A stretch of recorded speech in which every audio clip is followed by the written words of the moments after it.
Hello and welcome to Fuds on Film. This is going to be another of our well thought out, tightly scripted stuff what we'd done seen podcasts. Tonight we have no Craig Eastman. He's either on naval manoeuvres in the Pacific or orchestral manoeuvres in the dark, but we do hope he will be back with us soon. But for now we have more than enough FUD to talk nonsense about films to you. To that end, I am Drew. With me, Mr. Scott Morris. Hello there. And let's just dive straight in with the biggest film in cinema at the moment, Scott. Guardians of the Galaxy Volume 2. Yes. First, a general purpose disclaimer.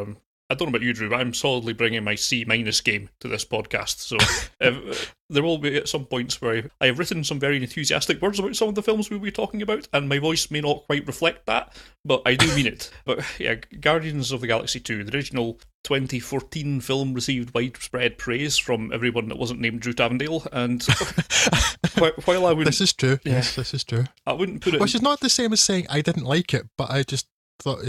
Okay, that film's okay. What is all the fuss about? Yeah, and I wouldn't put it into the top tier of Marvel films either, but it's solidly in the 50% or so of their output that I actually liked. With everything in the Marvel Cinematic Universe heading towards some sort of pan-galactic gargle-blasting conflict, I'd been hoping that this would provide some more details rather than the skirting around it's received since the end of the first Avengers film. And instead, even though this film goes to the ends of the universe, it's really an altogether more domestic affair, focused on the mysterious alien that is Peter Star-Lord Quill, played by one of the interchangeable Hollywood Chrissies. Pine, maybe? Who can do?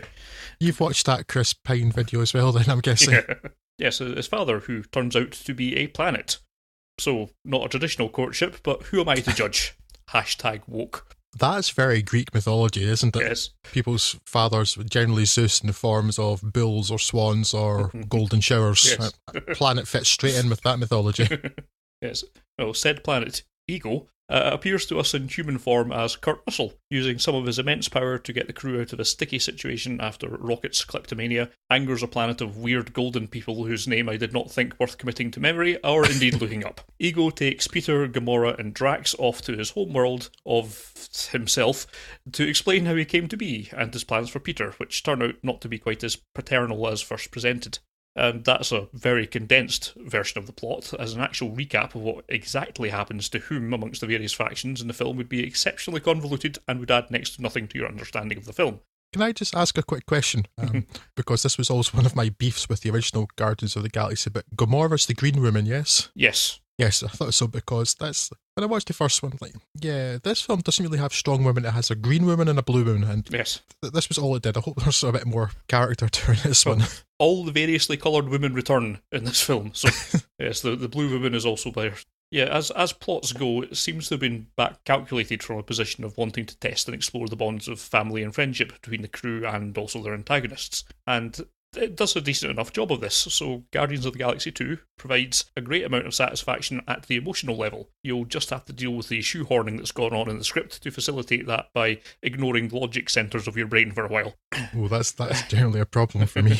Yeah, and well, I mean, it's a bit trite to say it, but if you like the original, you'll like this, and if you don't, it's not really doing anything to change your mind. I have pretty much the same criticisms as the last time we spoke about that film. I listed 2 hours and 15 minutes, and even when you take away the standard Marvel credit roll that goes on forever, yeah, it's still half an hour too long. But to be fair, it's paced smartly enough that it's more of an issue on reflection than when you're actually watching it, so I guess that all comes out in the wash. We've spoken before of Marvel's problems with danger escalation. It's rapidly gone from cities being threatened with destruction to the Earth, and then the universe itself, so how much higher can the stakes be raised? And perhaps with that in mind, the actual galaxy-threatening elements of Guardians of the Galaxy 2 seem a little embarrassed to make themselves known, slinking in around the final act and drawing very little attention to themselves. And I am entirely okay with this. It would only make me happier if they were taking out entirely. But I guess they wouldn't be guarding the galaxy then. But I am no slave to nomenclature, so...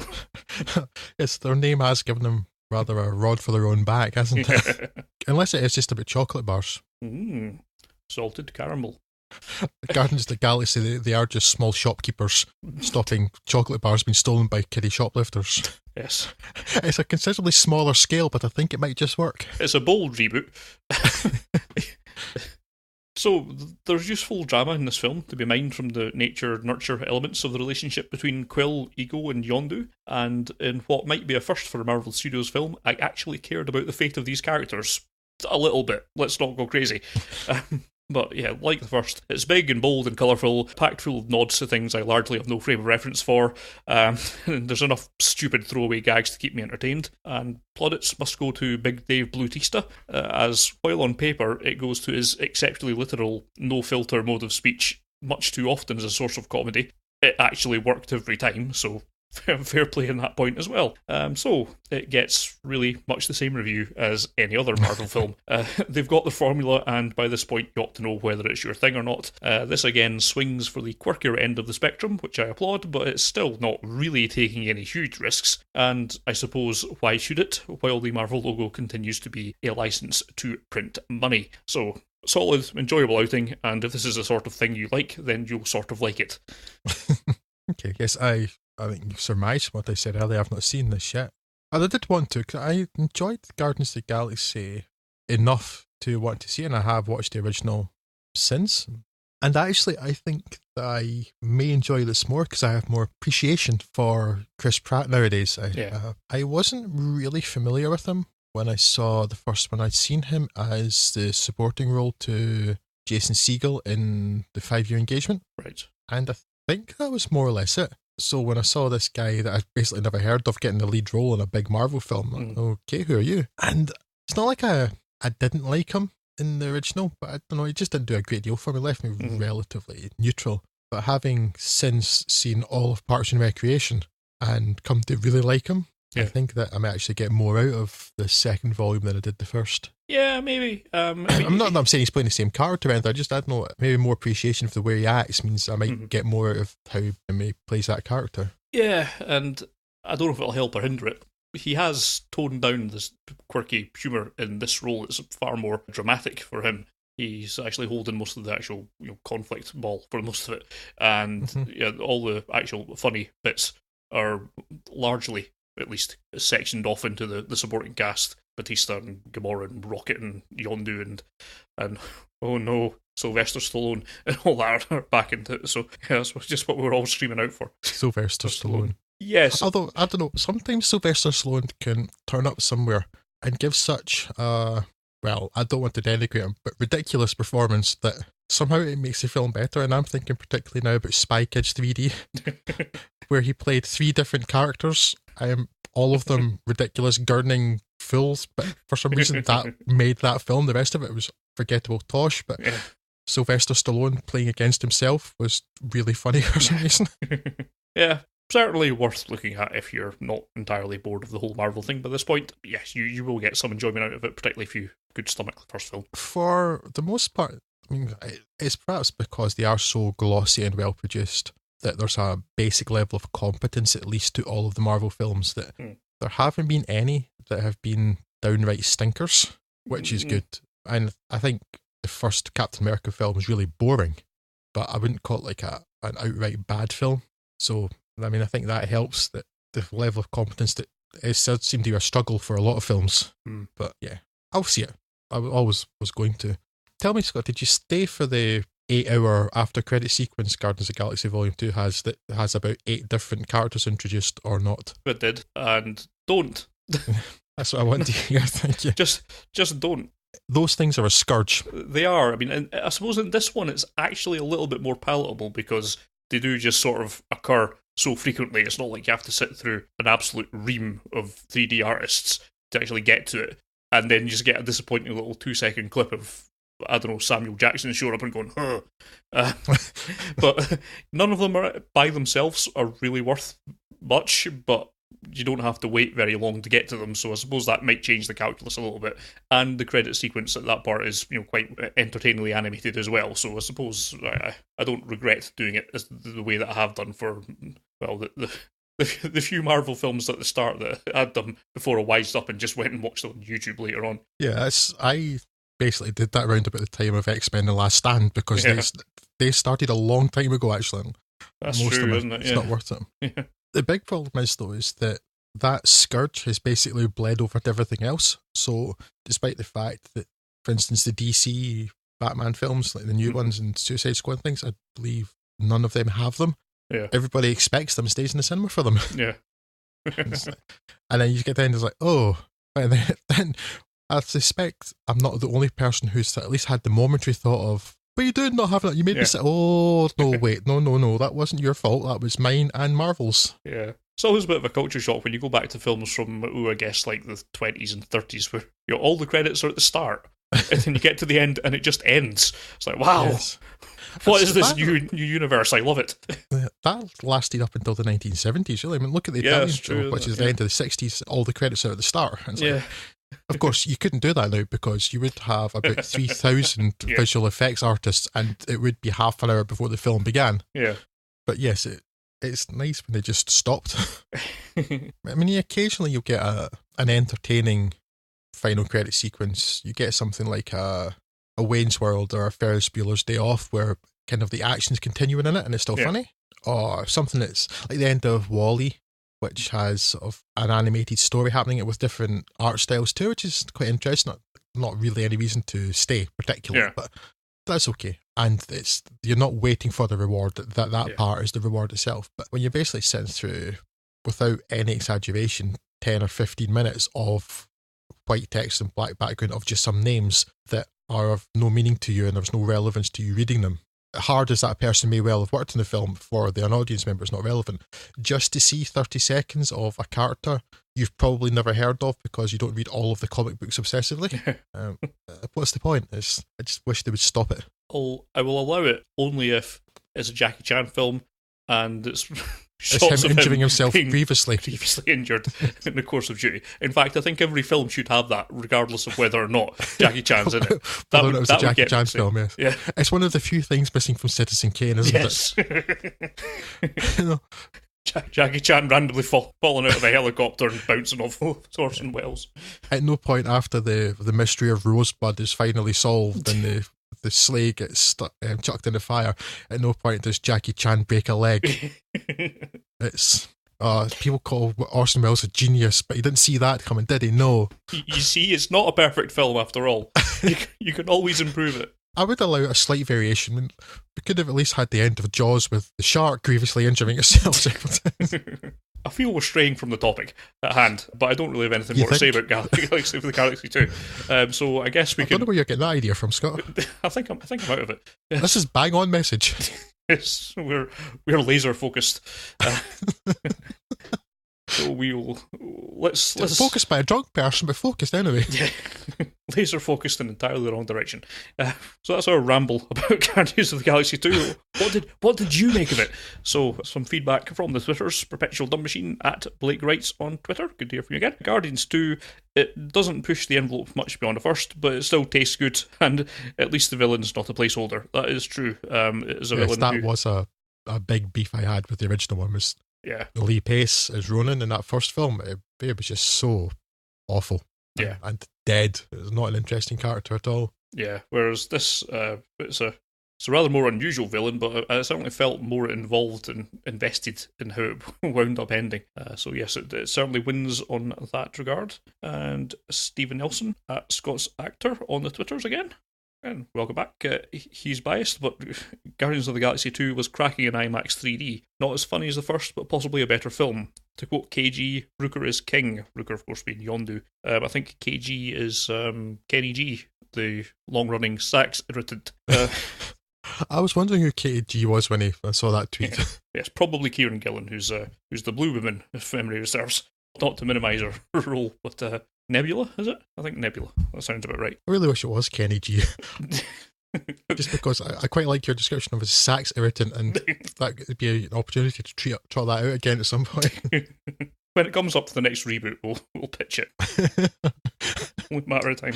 So, crashing onwards, let's talk about Neruda, Drew. Yes, Neruda. Chile's Pablo Larraín is one of the best regarded contemporary Latin American filmmakers. Sadly, for all of his reputation, my one and only exposure to his work before this year was enough to sour me completely. I refer here to the bewilderingly pointless and oppressively brown post-mortem from 2011, something Scott has also suffered.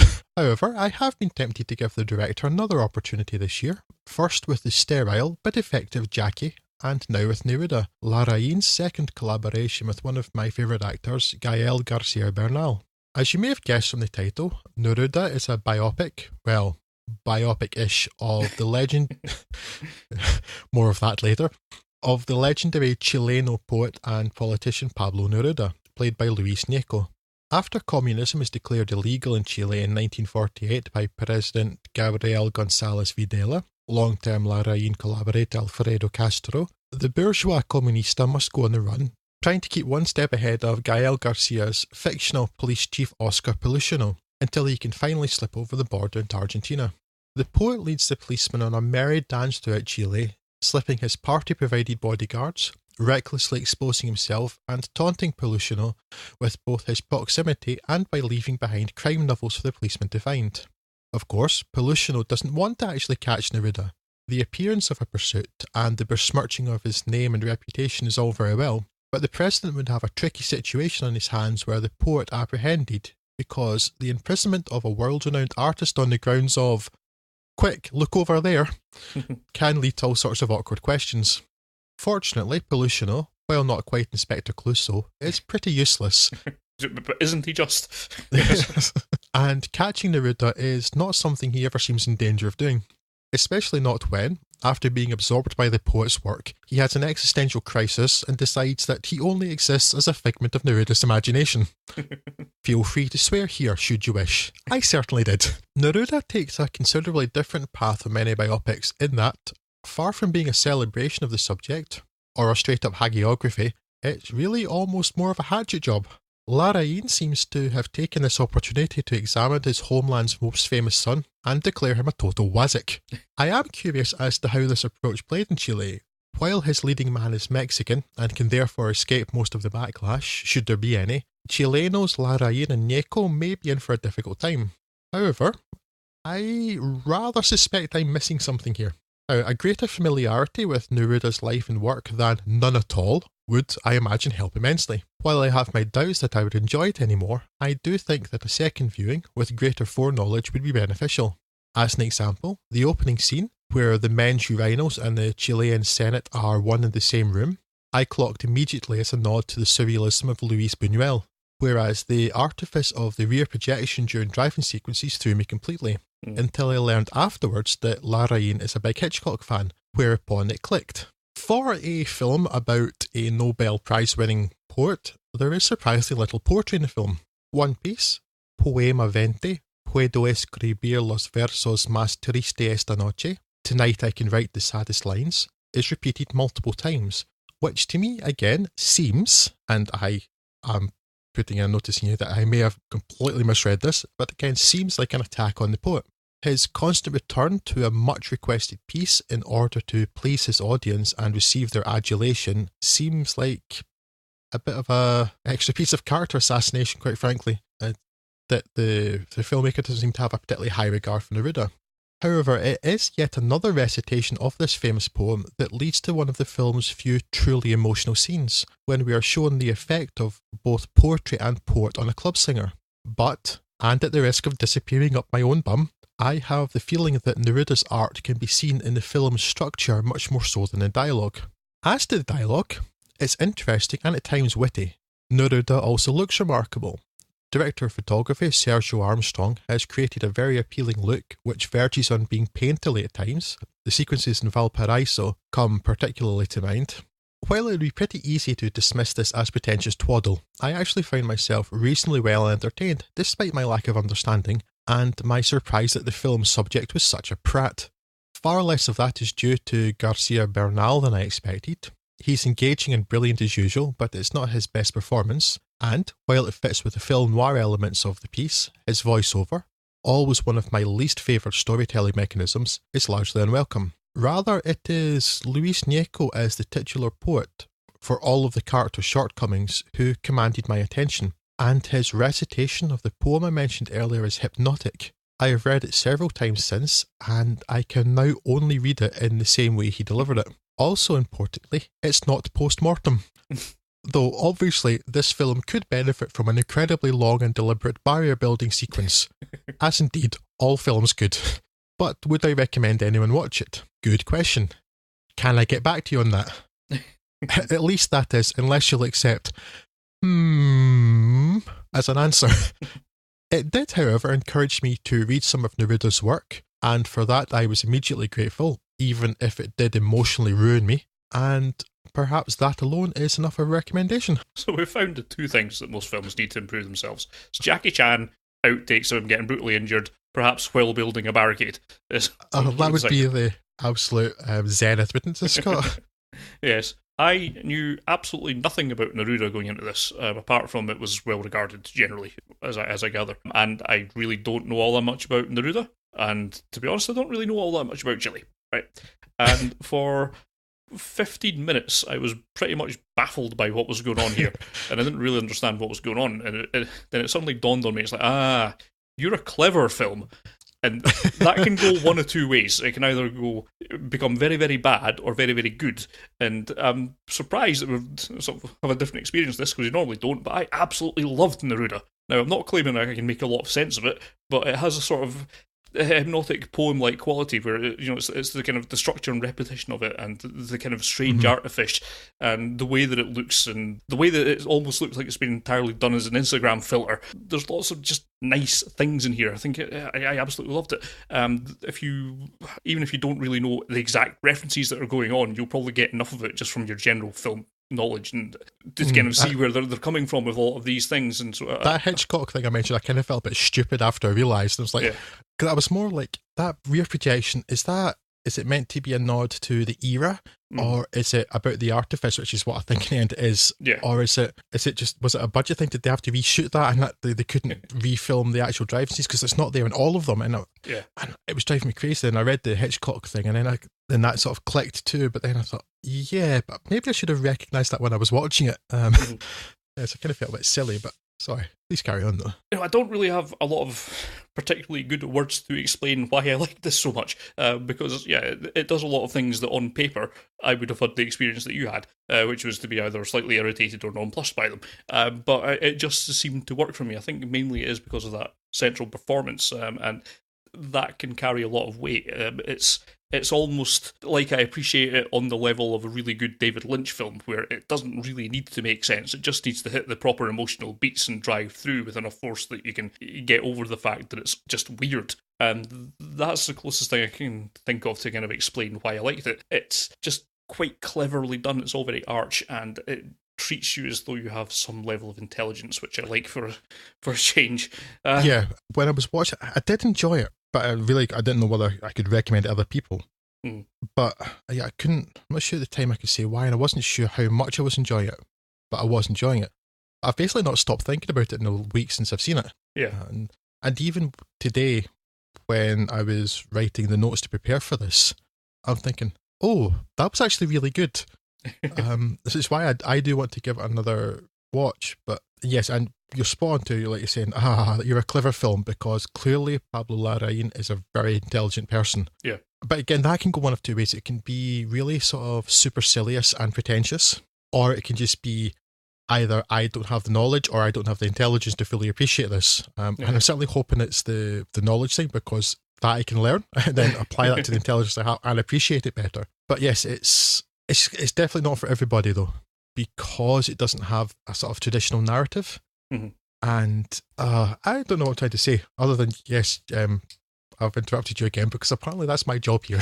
And I'll just repeat, or not repeat if I didn't say it already. I'll fix that in post. This is the best film I've seen this year. Watch it.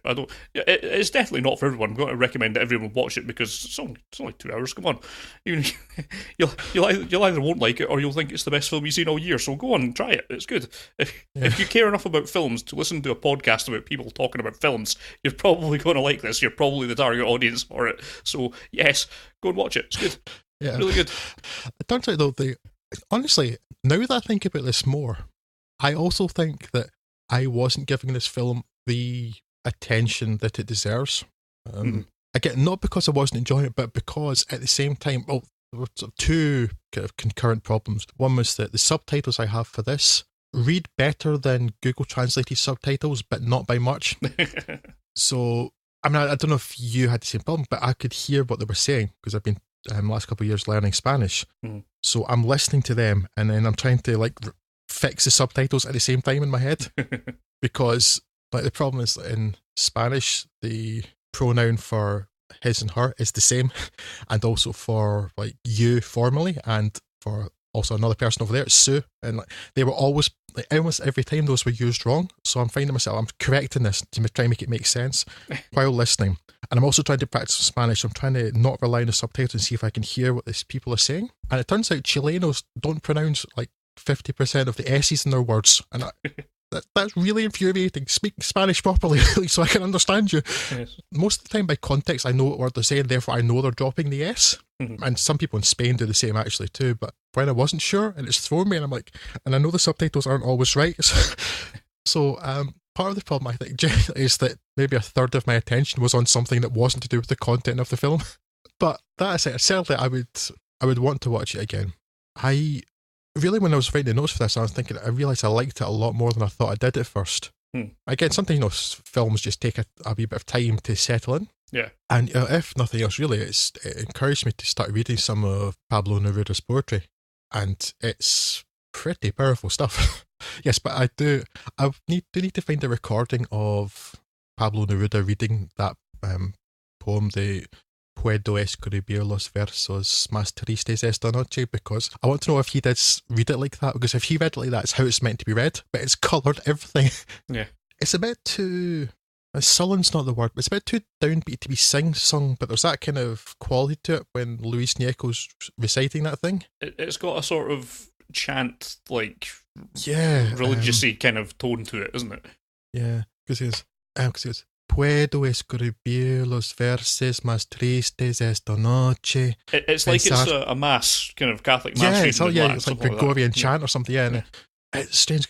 It's that sort of rhythm. It's like, pensar que no la tengo, sentir que la he perdido. And it's weird because it's not how not how I'm particularly used to hearing poetry recited. Yeah. But again, if that's how it's done, then I think that it later does play into the structure, and that's all coming from Neruda. Mm-hmm. So there's an absolute wealth of stuff in here for people who are considerably more informed about this than I am, I think.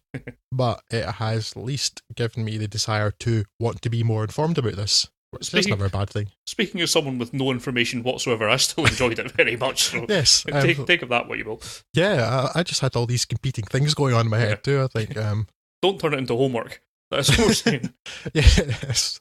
If maybe you can just enjoy this as a very well produced, very artful film with great performances, and it maybe encourages you to be open to the work of a very famous, very skilled poet, while clearly still being a wazik, because I think if that is anything true of his personality in that film, he is a pillock, but I guess he's also a human, which is a large part of that. But yes, don't make the mistake I did of trying to do 4 different things at once at the same time as just trying to enjoy a film.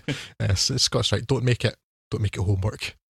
Remind me, Scott, I'm going to give it a couple of months, I think, but I am going to revisit this and relatively soon. Maybe in another intermission podcast we can check back and see if I felt any different on second viewing. Yeah. Well, look, if nothing else, I am almost certain I will be talking about this at the end of the year when we talk about films of the year, so we'll have an opportunity to myself that. Yes, yeah. I think I honestly can see it going in there. It's certainly the most interesting film I've seen this year. Yeah. I don't know if best yet, but it's the most interesting film, and I'm really glad I watched it, because when I heard about it, actually the fact that Gael Garcia Bernal was in it was enough for me. Yeah. I really, really like him, always have since the first time I saw him in Y Tu Mama Tambien, which was 16 years ago, frighteningly. So that was enough for me to see it, and it was enough for me to overcome my aversion to Pablo Larraín thanks to Postmortem, but I definitely don't regret watching it, would be the important thing. So I think, having just spent the last 10 minutes talking myself out of whether I don't know whether I can recommend it or not, I think I can pretty strongly recommend it. So let me just correct that, please. Yes. Okay, so we'll move on to something very, very different from that. And this time it's a story originally set in England, but having been moved to Japanese-occupied Korea, as no film has ever done before, I suspect. Yes, with The Handmaiden, a new Park Chan-wook joint, which is always something we look forward to around these parts, even if the last film of his I've unreservedly enjoyed was 2003. Jesus, Old Boy.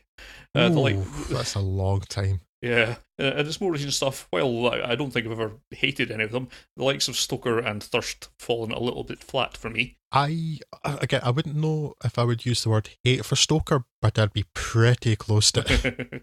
Thirst was just a bit dull and disappointing, but Stoker, yeah, I think I pretty much hated Stoker. This adaptation, loose it would seem, of the novel Fingersmith, however, has been collecting rave reviews, so is it a return to form or another mild disappointment? It features a young thief named Suk-hee, played by Tae-ri Kim, and she's placed into the household of Uncle Kazuki, Jin Wong-jo, as the handmaiden of Hideko, Min-hee Kim. As part of con artist Count Fujiwara, Jung-woo has planned to seduce Hideko, marry her, and steal her money, Hideko being the heir to a great fortune. This would go against Uncle Kazuki's plan to marry his niece for much the same reasons. Creepy. But who am I to judge? Hashtag woke. We have found today's running joke. Suki is charged with gently encouraging Hideko to respond to Fujiwara's advances, which she does with all the subtlety of a carelessly lobbed half-brick. All the while, there's an increasing closeness between the two ladies, particularly in the face of her uncle's oppression and insistence on her reading volumes of erotica to a shower of perverts. They don't really do anything perverted, but you can tell they're the type. This does seem to lead to a change of heart on Suki's part, but... What you're saying is they do look like Tory MPs. Pretty much, yes. Like Korean Tory MPs. This seems to lead to a change of heart on Suki's part, but to say all that much more would stray into spoiler territory, I think, so let's just say that things are not what they seem, and that your alliances can shift if you do not keep up repayments on them. I've heard this described as an erotica version of Rashomon, which, if you think about it, it really isn't on any level, but it does give a useful shorthand to the feel of the structure, presuming you've seen Rashomon. If you've not seen Rashomon, watch Rashomon. Yes, if you've not seen Rashomon, yes, remedy that, because Rashomon is one of the greatest films that's ever been made. Yes. Secondly, if you have seen Rashomon, you'll know that this film's nothing like Rashomon, so it's a really useless comparison. As for the erotica label, well, they're certainly explicit without being pornographic sex scenes, along with some readings from their volumes of erotica, which are about as erotic as the TV guide, but much funnier. So that's hardly the main thrust of the film either. Instead, it's a really great character-driven drama with a strong central narrative. It's almost an insult these days to say that a film has twists, given how they're generally handled, but The Handmaiden certainly wends closer to the usual suspects end of the spectrum rather than, say, M. Night Shyamalan. Also, in common with most, and perhaps all, come to think of it, of Chan-wook Park's films, it looks incredible. He's always had a great eye for composition, but when mixed in with the period detail of this weirdly architected half-eastern, half-western house in which the film is set, it makes for a real treat for the eyes. Yeah, so for about 3 days, The Handmaiden was the best film I've seen this year. Neruda pretty much immediately supplanted that, but this is still an immaculately acted, shot and written story that treats its audience with respect and intelligence and gets the highest possible recommendation I can give it. Well, that level of minus one Neruda. Anyway, watch both is what I'm trying to get at. Stop being so awkward. Yes, this one is one I have no difficulty in recommending immediately. I thoroughly enjoyed this. It certainly looks beautiful, and that was possibly the one positive I could take from Stoker. Stoker looked fabulous. Yeah. Utterly dead and sterile, but beautiful. Yeah. Whereas this, fortunately, is really quite alive. The twists, such as they are, blindsided me, to be honest. I wasn't, because I don't know the novel at all. I knew nothing about it, other than that it was set in Victorian England. Unfortunately, when one of the twists occurred, and I thought, I didn't see that coming, but then immediately thought, that can't be it because what the film's called, which kind of took the edge off it a bit for me. Because that just makes, the name gives that away that it can't be all, and I don't think I was ruining it for anybody, because you'd truly intelligent enough to have the same thought, other people out there. It's called The Handmaiden, so it's probably about a handmaiden. Yeah, it's beautiful, really interesting. I mean, I have a couple of quibbles, which are, one of it's more technical really, and so less about the quality of the film, and that's just that the old makeup on the uncle looked clearly like old makeup, so I think I'm going to see him later as a younger person, aren't I? And there were a few bits like that they don't really take off the edge of the film, but they just stand out, so whenever anything stops your enjoyment or stops your suspension of disbelief at all, it's always a minor irritation. really, those are minor quibbles. Otherwise, it's really well acted. It looks beautiful, really, really interesting story. And the only other issue I have, and this is a major one, but there's a final sequence, a final scene in a room that is referred to at some other point in the film, and it just seems so extraneous to me. Yeah. I would have just removed that entire scene at the end with those characters because it added nothing to the story, and it really just seemed gratuitous. And it was like, I don't know, sometimes Park Chan-wook sometimes is a bit too fond of his violence, I think. Yeah. that scene, it added nothing to the film, and really it took the shine off it for me a little. Yeah.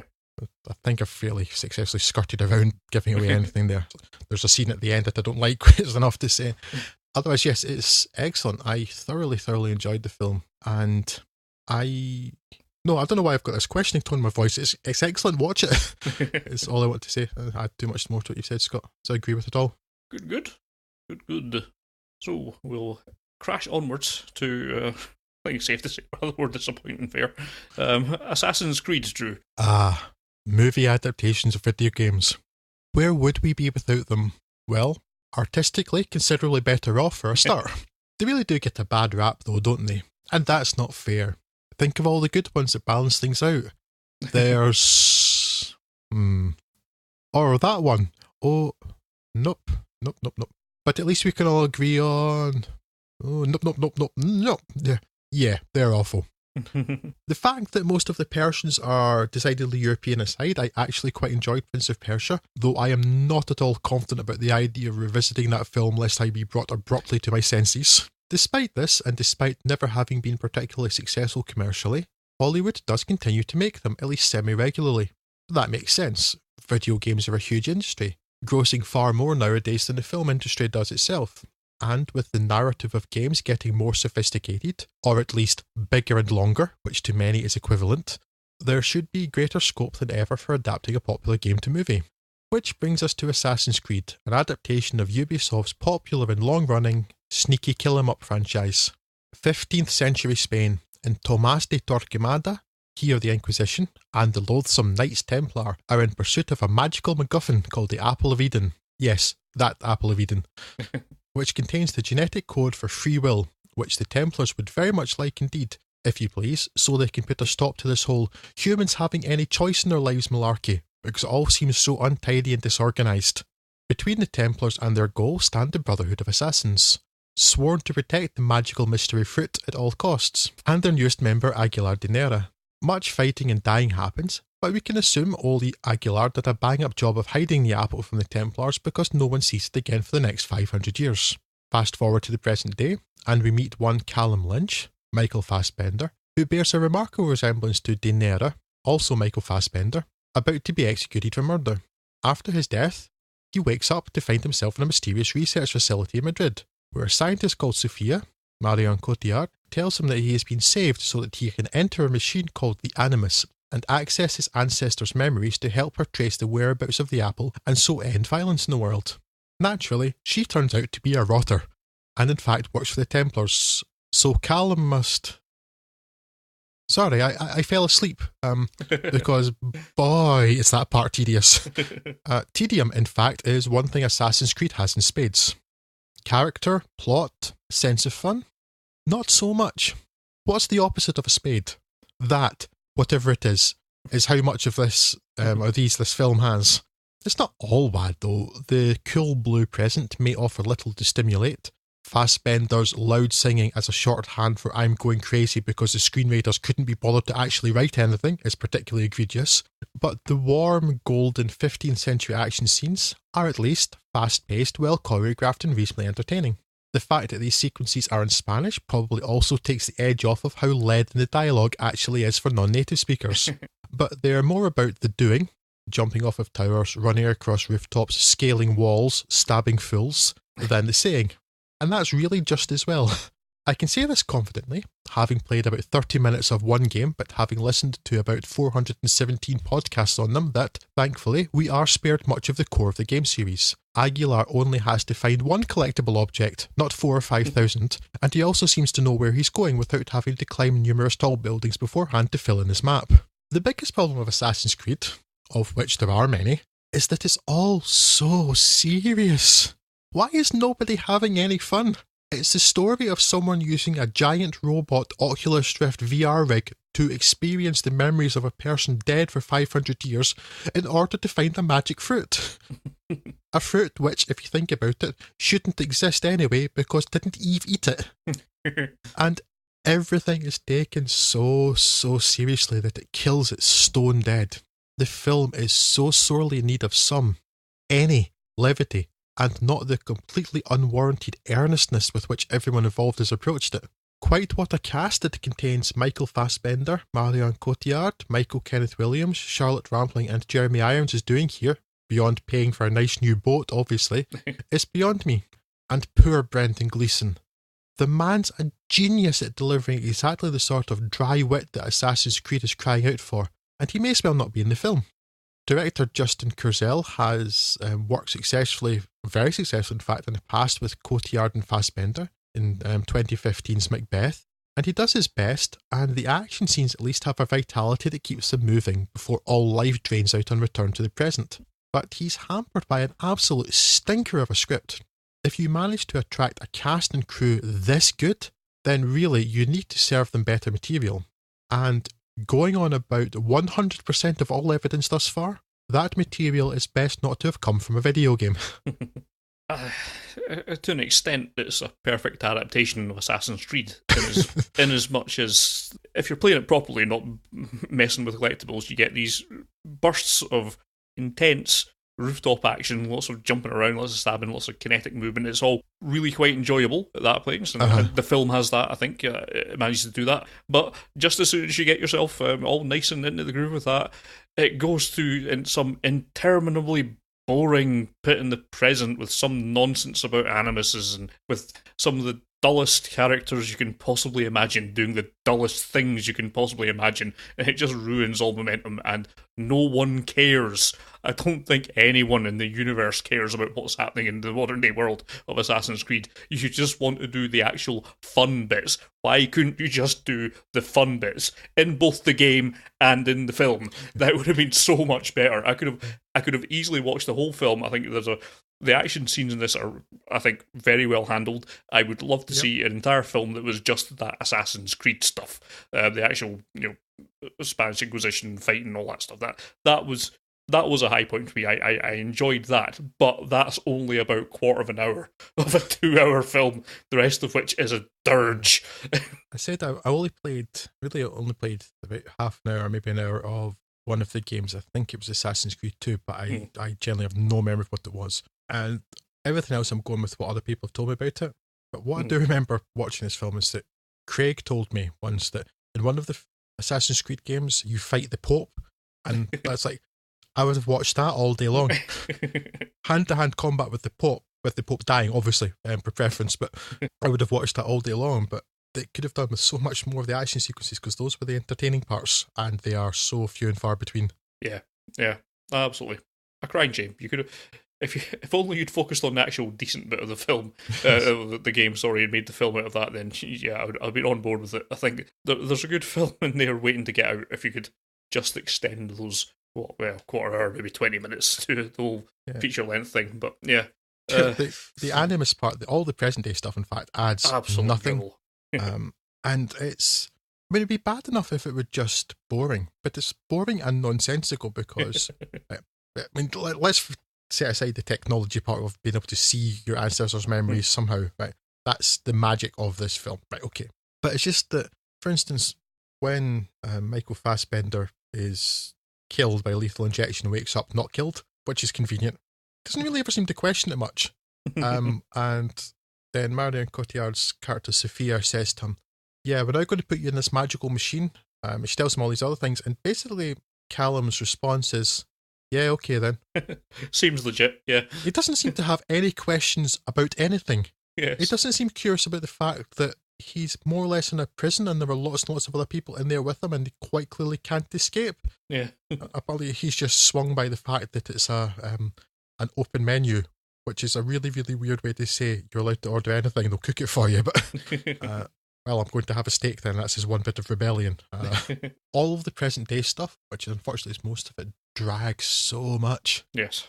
I don't see what the point of this film was. It's not saying anything useful. And if you're going to have a silly, nonsensical plot, well then, go whole hog on that. Don't just have strange futurist or present day bits that appear to go nowhere but take forever to get there. Mm-hmm. Or to not get there, I guess. Yeah, you can't really describe it as a missed opportunity because I don't think anyone's expecting anything good to come from any film based on a video game by this point. We've been burned enough, but I wasn't all that bored by it, to be fair, I guess. No, it still winds up being perhaps the best video game adaptation by default, apart from the ones that are just hilariously dreadful. But it's... Are you just, is that a presage of what you're going to talk about in a Uwe Ball episode? Pretty much. Yeah, I can't recommend it to anyone, but it's just really frustrating that there's the glimpse of something good here, and it's buried by all this nonsense. There's the glimpse of something, and really, I couldn't say I didn't enjoy it. I mean, for a film that's as long as it was, I didn't find myself as bored as I would typically expect myself to have been. Yeah. Again, maybe it was just the action sequences were enough to pierce that boredom before it fully set in. Yeah. But it's definitely not the worst video game adaptation I've ever seen. Again, to damn it with very, very faint praise. And there's something in there that could have been a good film, and it's crazy the cast this film has. Yeah. And no, it's ludicrous that a film like this with basically no plot can attract the cast it did, and they're all trying their very, very best. They really are. I mean, okay, it's not the form that, for instance, Fassbender showed in Macbeth or anything like that, even though he's working with some of the same people, including the director and the leading lady, but they are trying really hard for something that really doesn't deserve it. Yeah. Because there's no substance to any of the dialogue or plot or basically anything. Yeah. And it's still better than 95% of all video game adaptations. I don't know. I wish they would just stop. They don't work. And they don't need to. Why do that? I know there are numerous novelizations of the series too, and I suspect every single one of them reads like it was written by Dan Brown. Yeah. It seems like it would be on that sort of level. And then what happened was the assassin jumped off a thing, and then what happened was the assassin stabbed the man, and then what happened was the man died. He died bigly. The famous assassin picked up the red cup. I would just wish that was a real line. Kudos to Stuart Lee for inventing it, but because it's entirely believable. But yeah, I just want to say that please just stop trying to adapt video games. We've got films, we've got video games. I like them both very, very much. We don't need to mix them. They're two different things that don't need to be crossed over. They're better left alone in their own.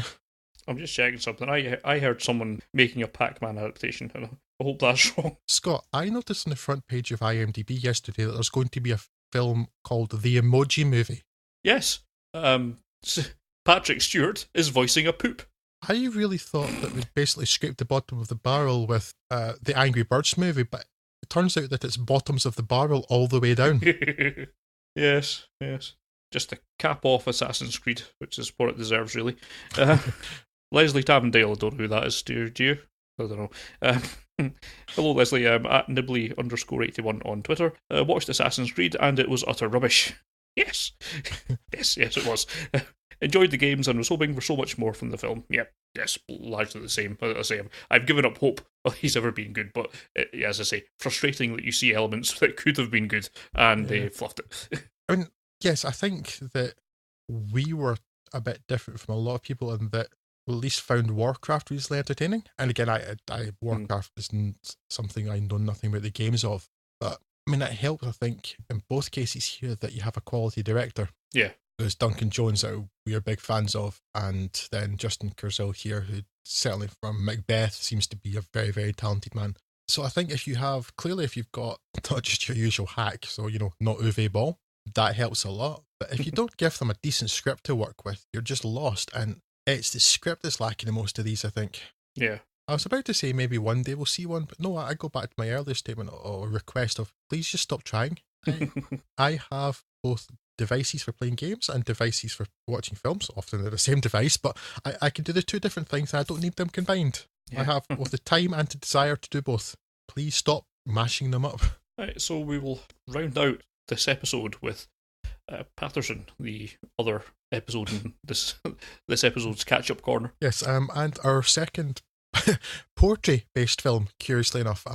But Scott, because I'm leaving all the heavy lifting in this film to you, because I saw it also at your suggestion, I guess. But I honestly have no idea what to say about it. So let's see. Does Paterson live up to Neruda in terms of films based on poets? No, it doesn't.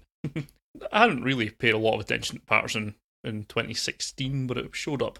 I'd heard that it was well liked, generally. Widely acclaimed film from Jim Jarmusch. Jarmusch, will you do the Fandango? Sorry. So when it showed up on Netflix... You're not sorry. I'm not sorry at all, no. So when it showed up on Netflix, I felt like I'd give it a go. It follows wannabe poet and bus driver Paterson, played by Adam Driver, going through his routine over a week or so, driving, writing, then going home to his offbeat girlfriend Laura, played by Golshifta Farhani, and taking cinema's most hateful dog for a walk, sometimes stopping by the local bar for a drink and to witness the latest drama in his friend's life. Paterson's life itself is largely drama-free, however, and indeed for the bulk of the film it seems like the most traumatic thing that will happen to him is that his bus breaks down, mildly inconveniencing almost 10 people for a short while. It's the absolute crisis moment of the film, isn't it? Yes. People seem incredibly distressed that a bus has broken down and maybe it'll explode. Yes. Because that'll happen. It did not explode. No fun. Scott, spoilers, please. The rest of the film largely consists of staring at a dog while Laura tries to turn their apartment monochromatic. But I don't know why I'm just so tickled by your description of the rest of the films about staring at a dog. Tell me I'm wrong. Tell me I'm wrong. You can't. I'm not. So the relationship is strange, but they seem to be happy and supportive of each other's ambitions, so who am I to judge? #woke. I continue to contend that Adam Driver is a computer-generated character, and Paterson provides little evidence of his alleged humanity. His uncanny valley appearance and his weird blank canvas performance / subroutine proves to be a real deterrent to absorbing all the dramatic narrative this film hasn't. I do not get this film, or the reason for its existence, or what on earth it's trying to say. Paterson's most profound poetry is simply a description of his favourite matches and which drawer he keeps them in. After a while... Unfortunately, that's not even a joke. That's actually what happens in the film. After a while, I got the message that this was not something I was supposed to be taking seriously, certainly not as seriously as Paterson himself does, but it's not particularly funny, or entertaining, or in any way meaningful, so I cannot fathom in which way I am meant to be taking it. I suppose, to an extent, I'm just biased against Jarmusch and his silly hair. The first film of him I saw was Ghost Dog Way of the Samurai back in my uni days, and despite the title, it did not tell the story of a vengeful basset hound spirit slicing and dicing his way to redemption, and was instead a prettily shot, dramaless outing about a hitman being targeted for death himself. I suppose, then, I should not be surprised that a bus driver driving a bus does not provide much purchase on the cliffs of drama, instead falling into the sea of politely baffled nonplussantness. So that's a word, right? It might be, actually. I'm happy to accept it for now, and I'd argue with you or not playing Scrabble. I concede there is at least something somewhat alluring about Paterson, inasmuch as despite little bar terrible poetry occurring for 2 hours, I don't entirely hate it. I think its very existence confuses me so much that I forget to be bored by it. I keep seeing these reviews claiming that Jarmusch is a master storyteller, certainly visually, but there's not a story in this film, apart perhaps from a dog eating his homework.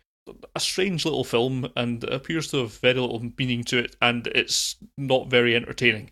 Aside from that, film of the year.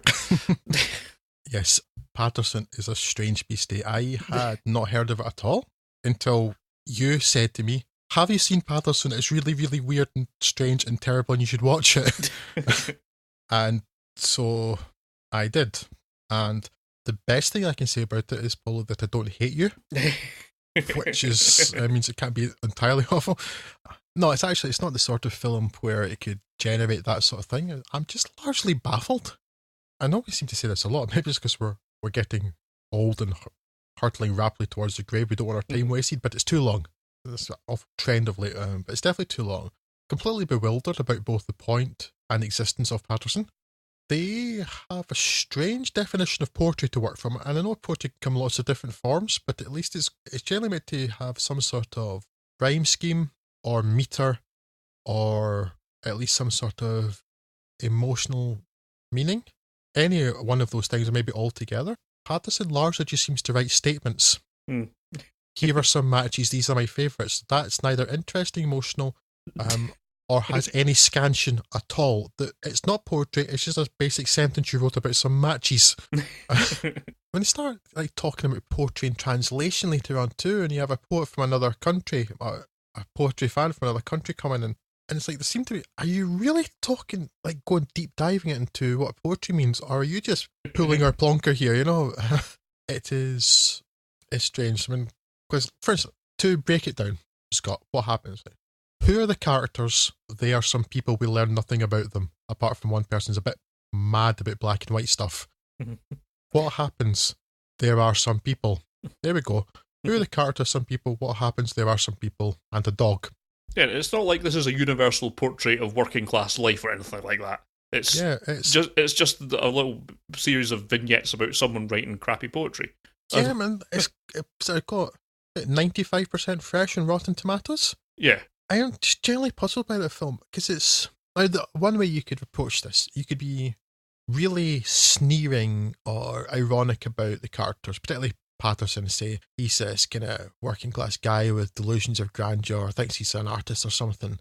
But it doesn't approach it like that. And yes, his girlfriend's a bit mental, but the dreams she has aren't mental or unattainable in any way. So it's not saying, I don't dream anything. It's like, I kind of want to sell some cakes. You know what? If you made some cakes and got people to buy them, you could probably do that. There's nothing far-fetched there. And Paterson himself, he's a pretty ordinary, but, fairly decent guy. He's not rude. He's generally polite. He seems fair to people. He's not got any bad habits or anything. He's a regular, decent guy. You'd be quite happy to have as a friend and go for a drink with, I suspect. Right? Because he's not shoving his poetry down anybody's throat either. It's largely for him, and then his girlfriend just thinks she likes it, so she's encouraged him to get it out there. And his poetry is mundane at best, but it's not kind of humorously awful like William Topaz McGonagall. It's not kind of actively bad. So everything about the character and the poetry and the film is entirely unremarkable, which really makes me question its existence. I don't understand the point of Paterson. I mean, do I regret watching it? Probably not, because at least it's given us something to talk about, because we're vaguely bewildered as to why it is. I'm just struggling to see why this film exists. I would absolutely not recommend watching it, despite all of the praise it got last year. It's always painful that I can't find anything to say about it other than what, why, yes, how, who why for? is film? Yes, How why is film? Paterson? Why is Paterson? Scott, why is Paterson? Yes, it is. It is a strange film. Yes, just don't, just don't. So I think that almost brings us to the end of this podcast, Scott. But while it wasn't on our schedule, I think it would be crazy of us not to mention Fire Twister. Oh God. Because I think maybe I can get it out of my mind if I just speak about it here. Knock yourself out. For the sake, I'm talking about a sentence here. For the sake of my sanity and for the sake of the sanity for anybody listening to us, should you somehow stumble onto the Casper Van Dien section, Casper Van Dien, Johnny Rico from Starship Troopers. Yeah, it's the one and only time you've ever heard of Casper Van Dien till now. If you fall down the Casper hole on Netflix. Yes. Yes. Then the bottom of that hole is Fire Twister. Yes, I actually think it's Amazon Prime, so I just want to know which service to avoid, because they did seem to have a lot of terrible stuff. Yes. We fell down a hole one evening of being in the same place, wanted to watch something, of deciding that Casper Van Dien's Fire Twister would be a good film to watch. This was a mistake. Don't make the same mistake. This is a public service announcement. Don't Fire Twister. Fire Twister, in case you don't know it, and I suspect that apart from the people in the film, possibly Scott and I are the only people that have ever heard of it, is about an intelligent fire tornado. Yes, it is, isn't it? More or less, yes. It's about apparently some sort of new smart fuel, which doesn't just mean like a better fuel. It does, in the context of the film, seem to suggest somehow that the fuel is intelligent. Yes, it does, doesn't it? Yes. And so this smart fire tornado, played in Fire Twister by some really dodgy CGI, goes on a rampage to Los Angeles and seems to, at some places, teleport because, I don't know, they wrote themselves into a hole or something. And then it ends, unfortunately, not after 30 seconds. And really, it's not the hole you want to fall down, because then you find yourself thinking, well, I've seen Fire Twister. Maybe it'd be a really good idea to watch Casper Van Dien's Rat-Apocalypse, where politicians who lie, for some reason, get turned into giant man-sized rats for lying as politicians. Yes. And in case you think we have been smoking crack, unfortunately no. But if your life has led you to a place where you can watch Casper Van Dien films or smoke crack, get on that pipe now. And here endeth the lesson. This has been a public service announcement brought to you by Buds on Film. Avoid Casper Van Dien films. Yes, right, so enough nonsense from us for this episode, I think. We will be back soon with a more tightly themed episode in which we will be looking at Aliens. Specifically the Aliens franchise. Yes, not just looking at them or thinking we're Rumour from Red Dwarf and thinking that every unexplained thing may be aliens. No. Yes. Beginning with 1979's Alien and moving up to... all the way through to Aliens Covenant, which is currently bothering your multiplexes. That will be with you soon. Until then, I, as always, have been Drew, and I bid you adieu. Fairly well. And he was Scott. He doesn't get an outro because he made me watch Casper Van Dien films. You had the remote. You can't back this up with paperwork. Bye-bye.